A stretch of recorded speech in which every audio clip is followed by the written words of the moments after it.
Hey everyone, and welcome to the State of the Art podcast with me, your host, Ethan Appleby. I'm very excited to bring you along as I dive into conversations with amazing people who are at the intersection of art and technology.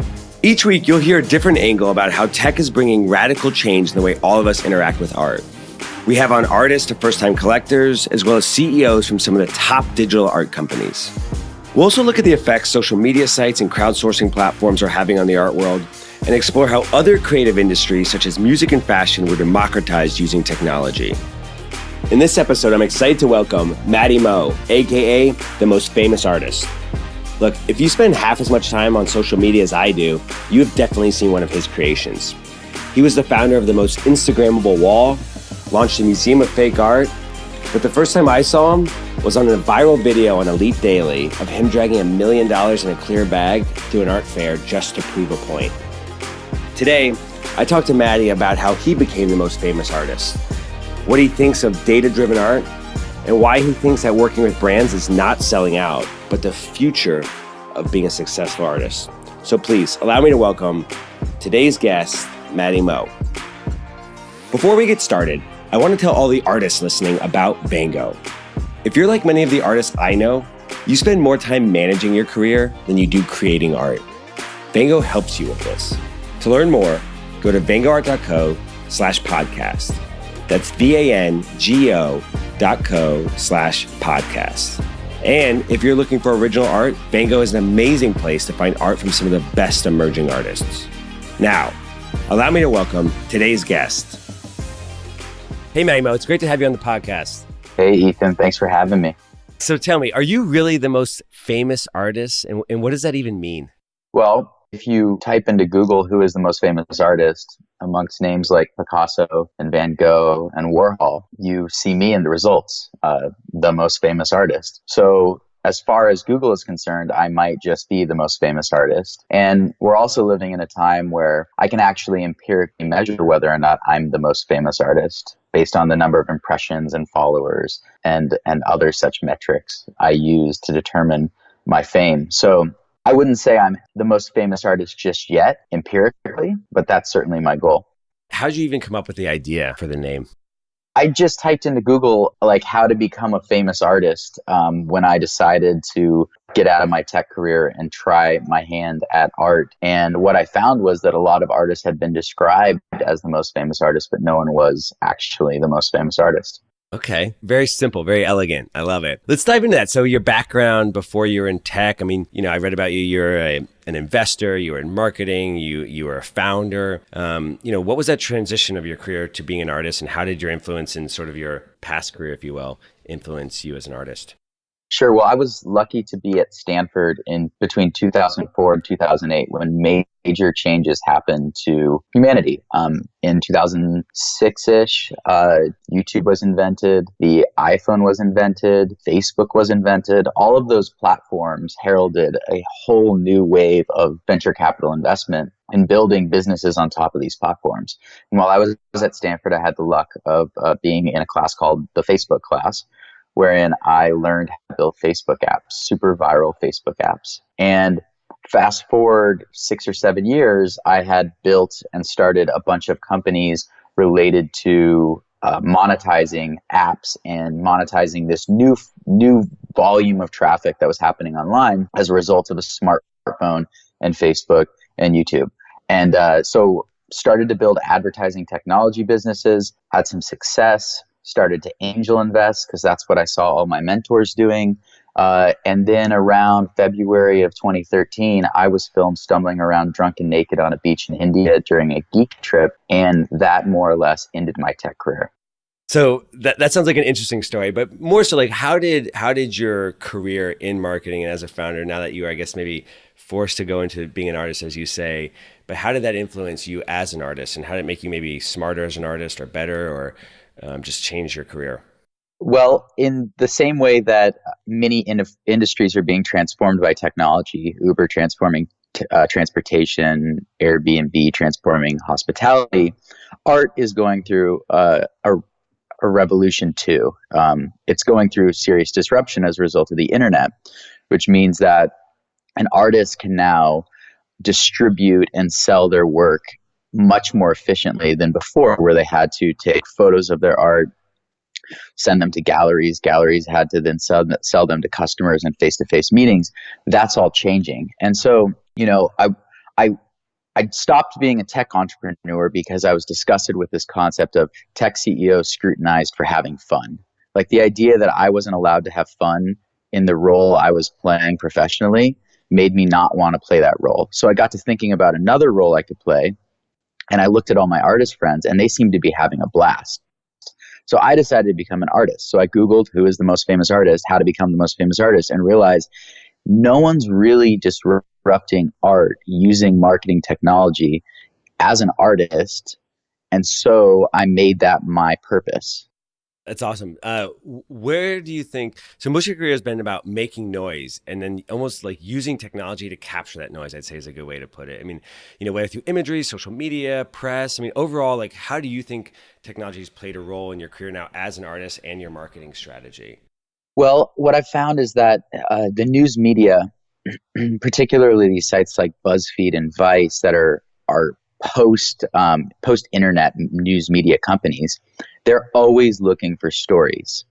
And what I started to notice as I was browsing the news feed on Facebook and on Instagram and other places is that a story doesn't really have to be something very in-depth. It just has to be an eye-grabbing headline such that the organization distributing that headline gets traffic back to their site to monetize using paid ads. So my goal as an artist started to focus around how to generate headlines. It wasn't so much about making noise. It was about making sure I can inject my art into a headline, contextualize my work as art by referencing greats and past historical art figures, but then make sure my art becomes relevant in today's media culture by becoming a headline. And so what I would do is I would think about which news source I was going after, what types of headlines they were interested in, and then I would reverse engineer what art I ought to be creating to make that happen. And so art distributed through the news media becomes credible because the news media is seen as credible. Traditionally, art distributed through a gallerist was credible because a gallerist was seen as credible. So I've been able to kind of forego the gallery loop by using media to create credibility for my work. And so, in that, you talk a lot about Facebook and media. Is there a tech platform that, has worked best for you in marketing your art? I'd say Instagram was really strong in the early days, like in between 2000. Like I was on Instagram, but I wasn't utilizing it to grow in between 2010 and 2013. I was really utilizing it to brag about how awesome my life was, like the jets I was on and the yachts I was hanging out on and the rich people I was friends with during my tech CEO days. But in 2013, I started to use Instagram to distribute my work as the most famous artist. And I found that I was finding new customers. I was like building this audience and finding new customers and building a career. And I sold many hundreds of pieces direct to consumer on Instagram.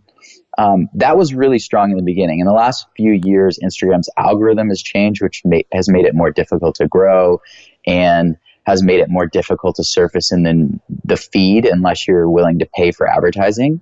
So I would definitely point to Instagram as one of the more profound platforms for helping artists distribute their cultural production.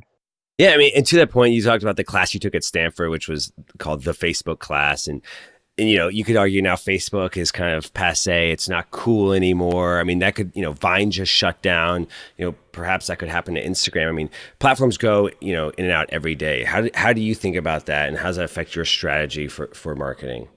Well, being that I have a marketing background and I used to grow owned audiences for brands, I recognize that a multi-channel access to customers is important. So I've started to build out a robust CRM that captures my clients' phone numbers and emails and all the other data necessary to create touch points with those customers in the future in the event that Instagram does go away. Now, Instagram is certainly a compelling distribution platform. Right now, I can post an image on Instagram and reach tens of thousands of people and potentially sell that that image or drum up interest in a show. So it would be a shame if Instagram went away. But if any of these platforms go away, it leaves room for a new platform to grab consumers' attention. So as an entrepreneur and as an artist, I have to just be aware that all platforms eventually plateau, and to keep an eye on a new platform will be fundamental to making sure that my career progresses. Yeah, that's great. So I was watching a video that you did where you taught a class at the Sotheby's Institute for Art, and it's something that we share with all of our, artists and artists that I know. And you talked about, and I love this. Wait, you share that video with all your artists? Yeah, I think it's great. So okay. You talked about a data-driven approach to creating. What does that even mean, and what does that process look like? How do you use data to drive your process as an artist? It comes down to two things. Art has to be aesthetically pleasing to sell, and it has to be familiar or contemporarily relevant. And so my belief is that I can look at aesthetic trends and culture trends and layer those two things together to create saleable art. And I've tried to do that with an AI project I've been working on with a few coders out of Stanford that I've worked on past businesses with. And you can read about that project in Forbes and Mashable and most recently on the BBC in the UK. But the general idea is like, I can find work that's selling at art fairs or find work that's selling on online platforms and dissect what attributes that work has. What is it about the color, the size, the materials, the content of that work that makes it saleable, and use deductive reasoning to figure out what those things are. I don't need a big algorithm crunching that information. I can just use my eye and then start to make my work more saleable by taking into account those data points. That's fascinating. Can you dive into that, like the project with Stanford, or more so is this something that other artists can use, or does it only work for you? I come from the school of lean startups with Steve Blank and Eric Ries, where you're constantly iterating and you're never developing a product too long without releasing it to the public and getting feedback. So I feel the same way about my art. I release early and often. I come up with a new concept. I execute on it quickly. It shouldn't take more than a day to execute on. And then I release it to my audience and they either like it or they don't. I don't feel shame if they don't like it. I just have a new data point as to what people don't want to see from me. So long as I continue to iterate, I'm going to stumble upon a hit, because art is effectively a hits business. Jeff Koons and Damien Hirst, they've made huge bodies of work. Their oeuvre is massive. There's certain things that stand out. Jeff Koons' Balloon Dog, Damien Hirst spots, or his butterfly paintings, or his spin paintings. But they had a lot of misses along the way. So I guess the idea that you should lock yourself in a studio and generate 20 paintings for a gallery show without much data about whether or not customers actually want that art is an antiquated way of thinking. And artists ought to be using their distribution through Instagram and their direct access to customers to get feedback about how their art is being received, such that they can make more saleable art to support continued creation of art. I love that. I love the idea of Instagram almost being like an Insta feedback loop, that you put stuff out there and you see what works and you see what resonates. Have you ever done something where you put something out there that you hadn't really created or that you had photoshopped and then said, okay, from that, I'm going to create this piece of work? Yeah, well, probably my most visible project today. Well, it's hard to say if it's my most visible because I've had a couple good ones, but the Cash Brick project, right? Did you see the Cash Brick project? Who didn't see it? Okay, so 15, I guess it's 17 million views on Elite Daily now. I feel like it's up to in the 20s. Yeah. It was a big project. A lot of people saw it. I can't go into an art fair anymore without people going, "You're the guy that brought the $1 million in cash." Okay, so I was sitting at home bored in April of, I guess it was 2016, last year. And I kept seeing on Instagram these images that these rappers and celebrities were posting that felt very inauthentic. Like a picture of a guy on a jet that was probably rented with a big bunch of big stacks of cash in front of them that probably wasn't real. And I started to think about the inauthenticity of social media in general. We've all heard it. Like, we share only our most favorable moments. Like, we share our success theater. We share like vacation porn. We share our best meals. We don't share like the shitty parts of our lives on social media. So that got me thinking about the authenticity, about the objects that these so-called Instagram celebrities were sharing to kind of bolster their perceived wealth amongst their fans. And so I saw this $100,000 brick of cash, and I got to thinking, like, I could make something like that and just post it online and list it for sale and see if someone buys it. So that was one of those projects where, like, I kind of made it, but I didn't really. I posted online, and then I sold $60,000 worth of $5,000 cash bricks in less than 12 hours direct to my Instagram followers on a product that wasn't even real. Wow. And so that's like one example. And like, I Photoshop things all the time, and I release them to my audience. And if someone likes it and they want to buy it, I just say, hey, you know what? This one isn't available, but I can make you something that will look similar. And with all commissions, you don't really get a choice once it's delivered, so you better like it. Yeah. Free pay. Hey, we get rid of that return policy. So, I love this. I watched the video. It's hilarious. And the point that you make is just so poignant in that it's like they say it's all about how genuine you are and authenticity, but really that's just not the case. And, I find in working with emerging artists and then talking to galleries, there's this notion of, that's just wall decor. And, I think there's three reasons people buy art. It's like the aesthetic reason, financial investment, and kind of like power and prestige. And that in this quote unquote art world, at these art fairs, it's much more about the power and prestige, than maybe the financial part, and not about the art, which is actually more aesthetic, is more about the art piece in itself. And how, you called that out. The reason I love what you're doing, Ethan, is that like art is just for the walls. Like, it shouldn't be a financial instrument, and it shouldn't be a means through which people can feel powerful and important. Now, it's become that. It is most definitely a financial instrument, and it is most definitely a way to elevate yourself in the social sphere. But at the end of the day, artisans making work locally and having people hang it on their walls because they need to decorate their blank walls is still a business, and it's still noble, and it's still fun, and it's still interesting. And I don't think that art, I think one of the reasons the institutionalized has kind of bastardized this idea that bastardized decorative art is that they don't stand to gain from it. But in reality, most people stand to gain from just having cool, interesting cultural pieces in their homes. And I think we both agree probably like that's where they are just so off, because I would argue that if more people had whatever they would call wall decor in their home, that they would be more interested in art and therefore be more likely to go to a gallery, to go to a museum, to go to a cultural institution than they would if they hadn't had that experience of owning a piece of quote unquote wall decor.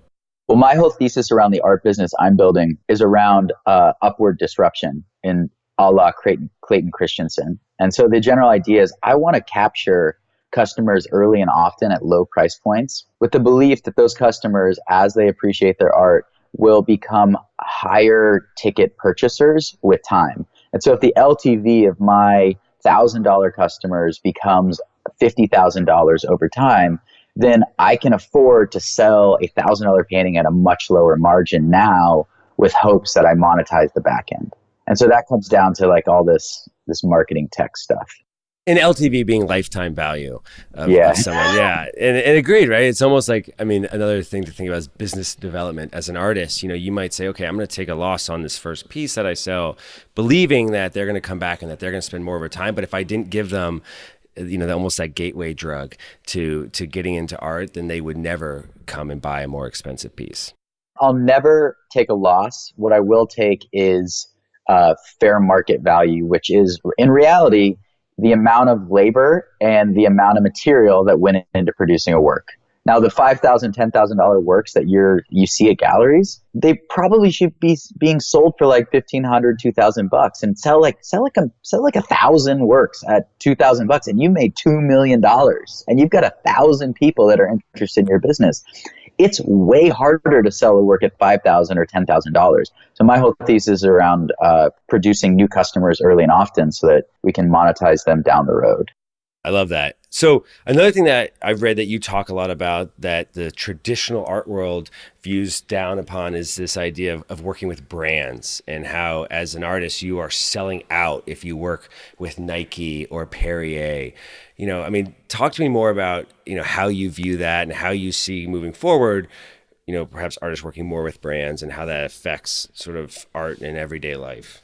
I was just talking about this with a gallerist. The idea that the art of the 16 and 1700s wasn't sellout art is a total misnomer, because the church was the institution funding that type of work. And if you didn't fit in with the church, you didn't get the resources or the access to roof, to ceilings, to paint, and therefore you didn't go down in the pantheon as a great artist. And so now if we fast forward 400 years, 500 years, we're talking about artists who now have to get funding to produce their work. And they're either dealing with an institution, the art institution, which treats art as a financial instrument and a social class amplifier, or we're dealing with brands who need to sell things to people through visual imagery and compelling storytelling. Now, I don't really want to work with the art institution because they're way smarter and way more powerful and totally going to fuck me at the end of the day as an artist. However, brands, they're like the new church. They've got the resources and the distribution capabilities to enable artists to produce works at scale and to make sure those artworks are seen by tons of people. So actually something I've come to terms with recently is that maybe the best place for an artist to be, the best position in the world for an artist, is actually CMO at a big brand. Think about having your ideas as an artist on billboards all over the country. No matter what product you're selling, you're going to be pushing culture forward by having your ideas seen at scale. So I think that what's taught in art school about not selling out to brands, although it happens with Yayoi Kusama and Louis Vuitton and Ai Weiwei and Louis Vuitton and Jeff Koons and Louis Vuitton. It happens at the high end, but it's taught that like if you're just getting started as an artist, you should sell out. I totally think that's a fallacy. Yeah, and I agree. So do you think that attitude changes anytime soon? Do you see it changing?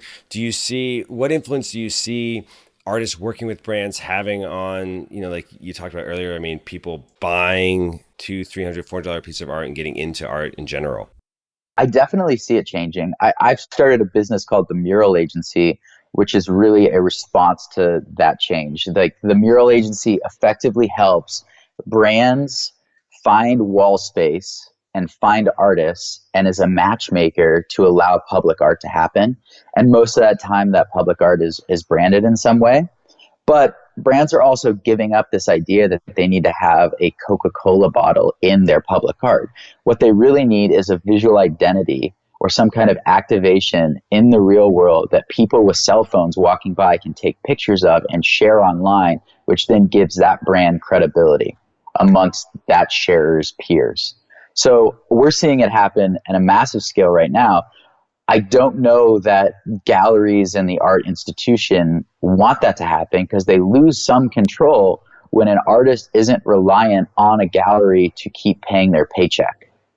When an artist can go work with a brand and make $10, $50, $100,000 on the side, they can tell their gallerist to go fuck themselves.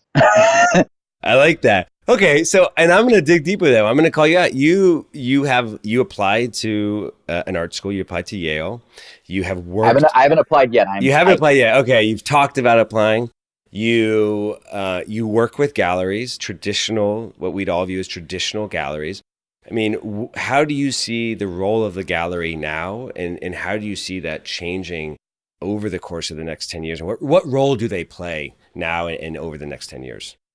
Well, this goes back to my talk about using big data to figure out what art is saleable. And I think technology is going to start to impact art in a way bigger way. So if Jeff Bezos is right, which it's hard to believe he isn't right, retail is going away. And traditionally, galleries provided a space through which collectors could come in and buy high ticket items.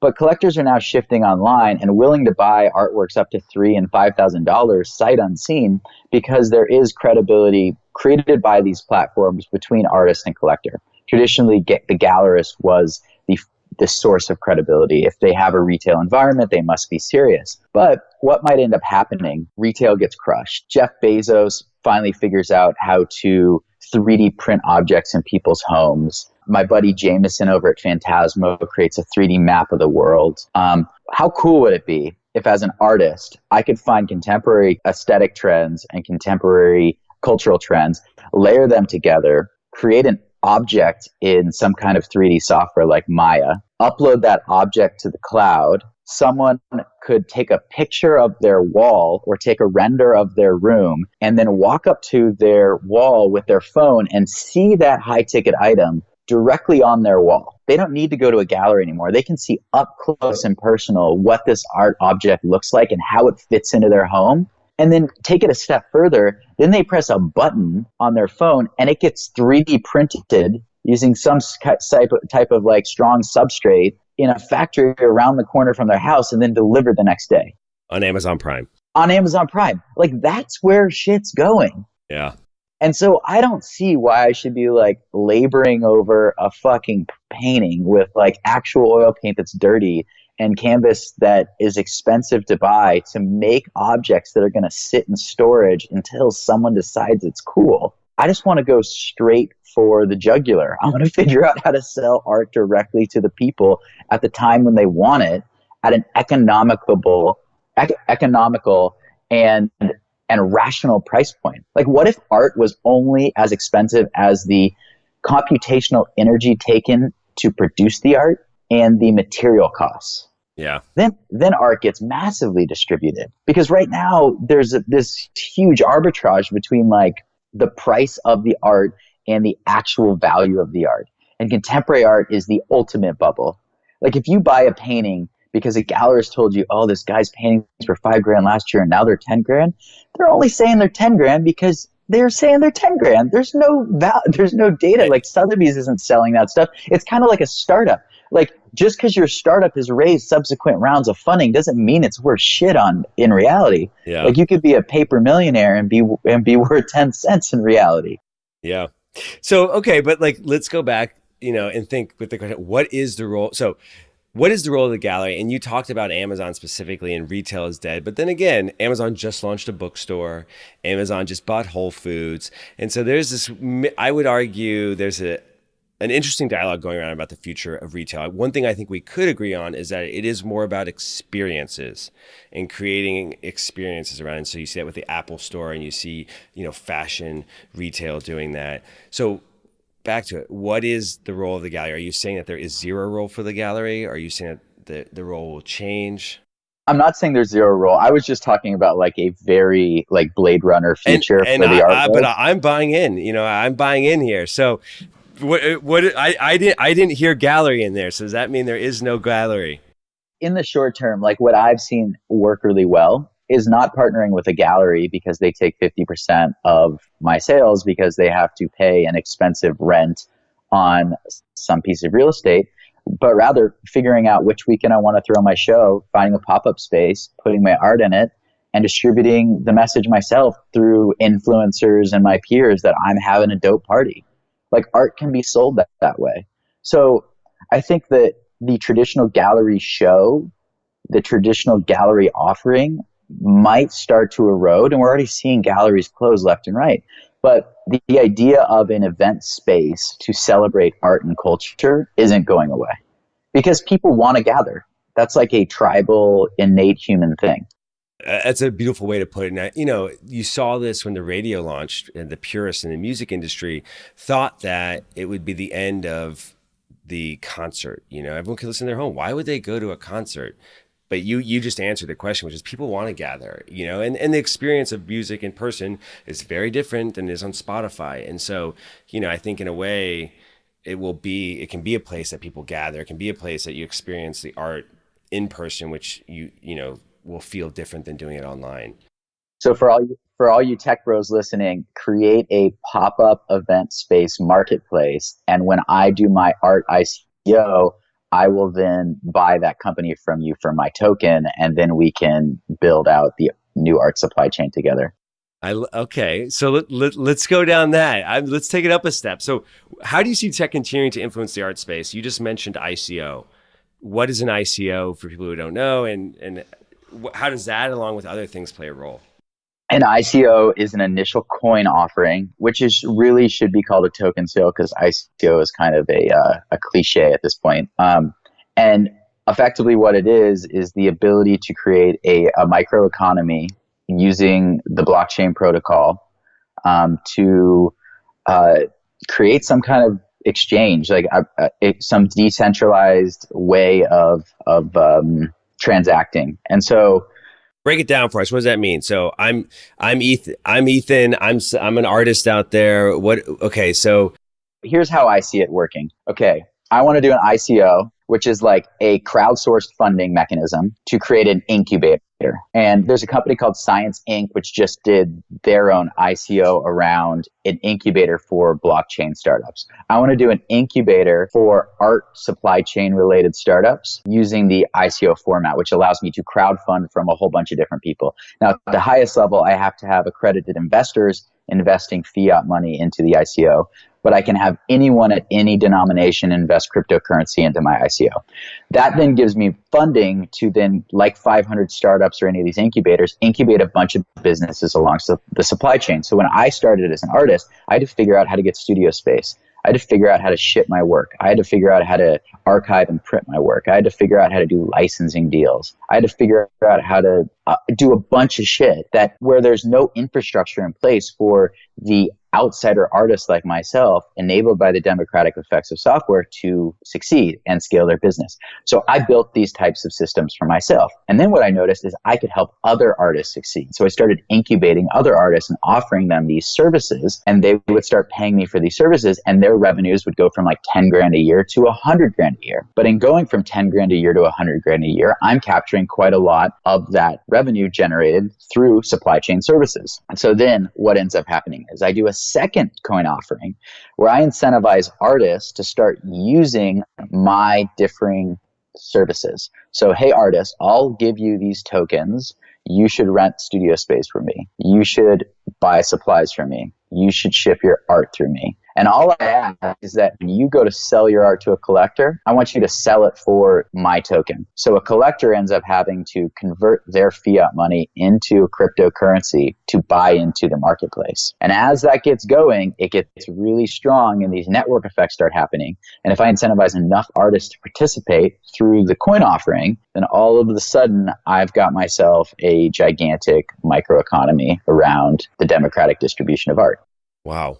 I think I'm going to need to put some notes in the episode so that people can do a little bit of background research on that. Well, let's talk about. And also, I might be full of shit. So you might be, but ICO, for those in the tech world, everyone knows it. For those in the art world, maybe people don't. It is something that everyone is talking about now. And one of the ways I've heard it talk about is through investing in art. I mean, you talked a little bit about this, but it's, perhaps I don't have $1 million to buy, a Warhol, but I could, through an ICO, buy a little piece of it.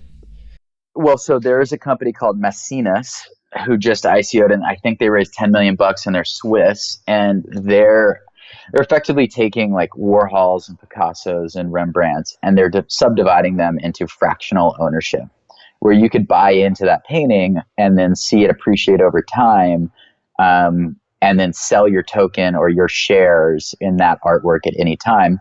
Now, I don't necessarily like that model because it further turns art into a financial asset. And so if any artist is out there making their art with hopes that it becomes a financial asset, then they might as well just go start trading commodities. And the trouble is that in art school, all we see the media celebrating. I didn't go to art school, but I'm making a generalization. All we see the media celebrating is the new highest purchase of a Basquiat, the highest cash value purchase of a Basquiat, or the incredibly expensive Jeff Koons sculpture. And so as long as the media and the art news and the art industry news are celebrating these like massive financial gains generated by art, we're going to be brainwashing the people at the earliest stages of their art career into believing that that's the end goal. I think the end goal is actually just having a lifestyle where you can make 150 or 200 grand a year doing what you love. That's like the digital nomad lifestyle, but we can do it as artists. And have your work influence other people's lives because they're actually acquiring it, and your work is in more people's homes and more people are talking about you versus one or two collectors.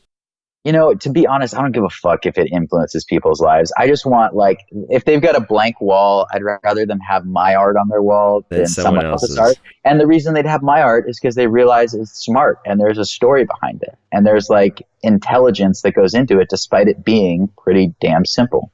Yeah. I mean, and that's a whole other discussion, but to the ICO, I mean, one thing I heard you say earlier is about the gallery and they decide this piece is 10,000 and this piece is 20,000 just because they decided that.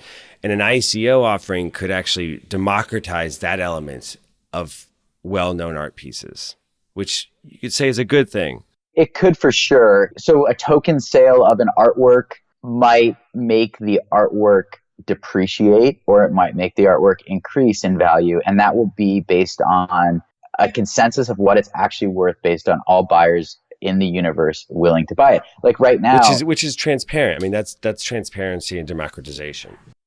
Yeah, it's decentralized. Like right now, if I had 15 million bucks and wanted to buy a Rothko, and I went to like whoever's got a Rothko, Larry Gagosian or White Cube or Pearl Lamb, or someone's got a Rothko, even Sotheby's, they'd give me a whole bunch of shit. They'd say like, what else have you collected? And like, da, da, da. It's like, I've got 15 million bucks. Let me buy this shit. And right now you can't. But if I had $15 million in my cryptocurrency wallet and I went to a marketplace and could only see all of the work available for $15 million or less, then I would see that Rothko is available and then I would make a bid on it, which becomes a lot more transparent and a lot more interesting. So, and I would say that's a positive influence. I mean, it disrupts and makes more transparent, which is what technology does. It disrupts and makes it more transparent. The downside, I think you talked about or pointed to was, it might make the incentives for new artists incorrect, and it might make it harder, or people who don't have, who only have $500 to want to invest in a Rothko rather than, a cool new emerging artist. Okay, so you're saying that like rather than buying a new emerging artist, people would put their $500 into a Rothko, but that's a different category of people altogether. Like there are people that just invest in commodities and stocks and have no culture in their lives. I think really what we are, where we're at, is we're at a culture war. We have, like Stefan Simkowitz said this in one of his lectures he gave at my Museum of Fake Art. We are in a war for culture. Culture is being destroyed by the technocracy. The very people listening to this podcast are ruining culture.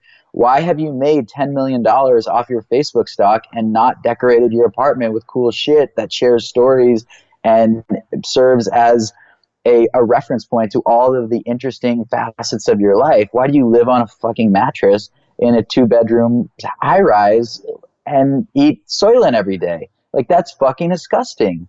That is not human nature. And so really what we are is not fighting against the art institution. We're fighting for culture to survive. And so my feeling is that artists need to hijack consumerism and the capitalistic nature of businesses to distribute their work in a very, like, not subversive, but like subliminal way to then influence culture more broadly. And maybe I'm crazy, but that's just... No, I mean, I think, well, I would say it's more than just people in the tech space listening to this. We have people in the art space and general audience, but I like that you're speaking to that audience. And I think one thing, that you hear about is the subjectivity of the price and value of art. So that's something where perhaps ICOs could get more of the tech world interested or engaged with art.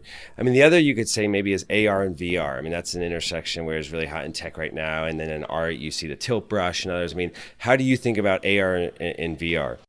Well, I spoke to AR influencing kind of the purchaser's experience, where you could map your room and then you could have your wall have the very piece of art you want to buy on it instantaneously. I just went to LACMA, which is the LA County Museum of Art's exhibition Carnegie Arena, as part of their PST celebrating Latinos and Latin American culture program across Los Angeles.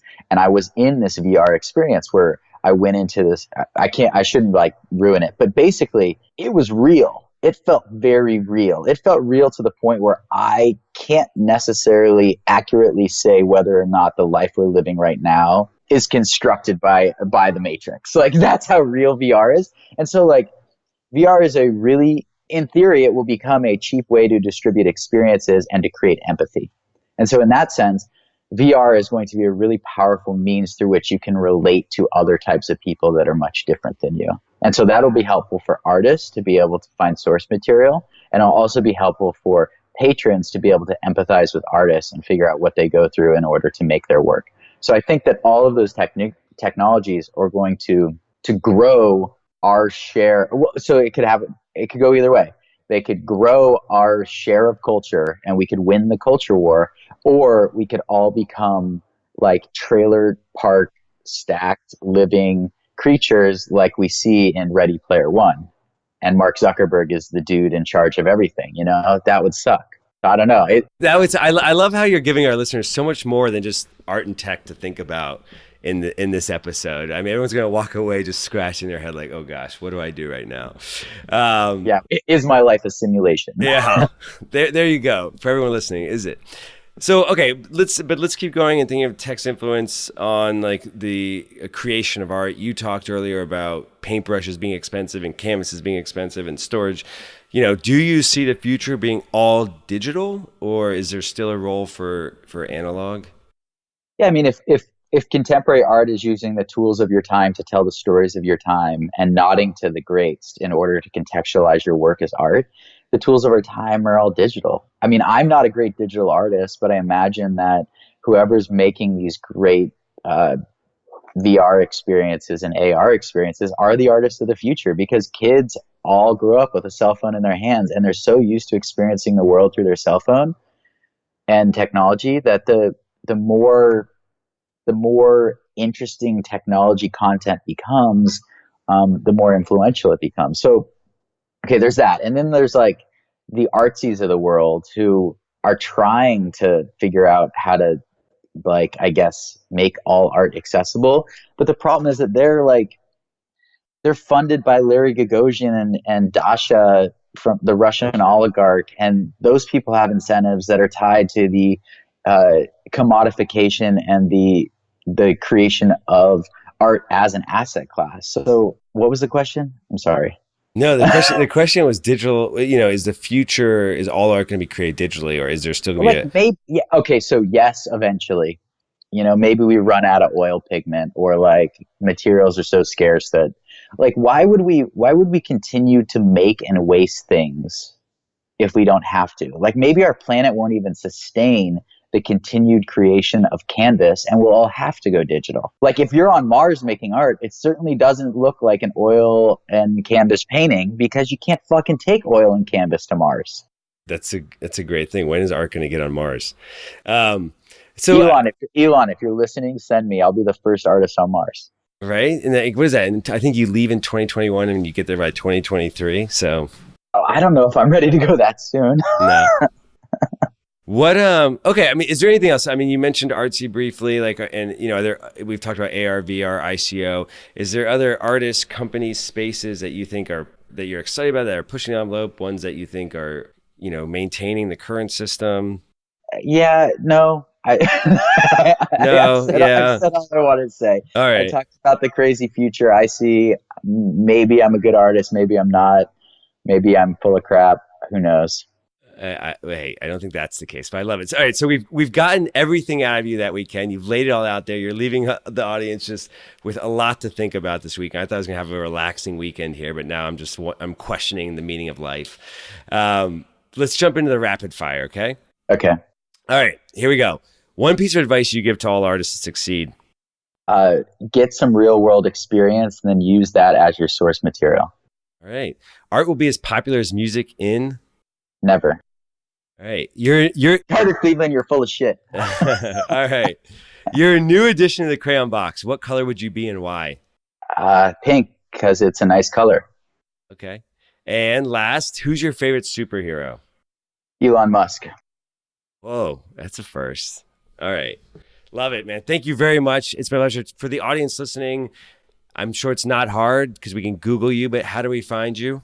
Yeah, it would be best to go to themostfamousartist.com or Google The Most Famous Artist, or find me on Instagram and send me a DM and tell me what you thought of this podcast. All right, Matty Mo. It's been a pleasure, man. Thanks very much. Thanks, Ethan. Take care. Well, that's the end of today's episode. Be sure to check out Matty Mo at themostfamousartist.com. And if you enjoyed this podcast, please rate and review it. Leaving a review is super easy, and it helps listeners like you discover the podcast. Oh yeah, and don't forget to check us out at State of the Art on Twitter for behind-the-scenes photos, a sneak peek to next week's episode, and really cool art videos you're going to want to show your friends. Thanks again to Vengo for sponsoring this episode, and to all of you for listening. Remember, if you're an artist wanting to create more, or a buyer looking for original art, visit vengoart.co/podcast and save 30%.